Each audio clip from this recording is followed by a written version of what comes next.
ఓం నమో భగవతే వాసుదేవాయ నమః. ఇవాళ మన భగవద్గీత శ్లోకం చతుర్థో అధ్యాయం జ్ఞానకర్మ సన్యాస యోగంలోని 36వ శ్లోకం.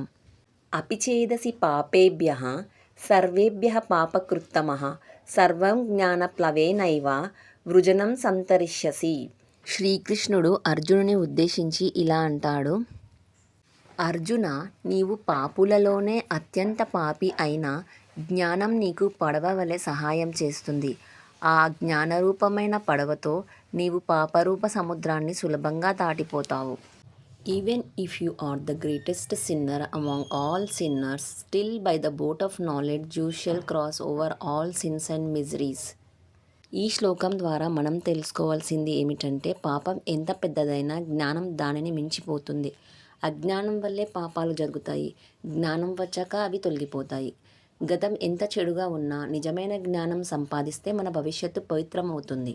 మనమందరం భగవద్గీతను చదివి విని జ్ఞానాన్ని పెంచుకొని ధర్మాన్ని కాపాడుకుందాం. ధర్మో రక్షతి రక్షితః.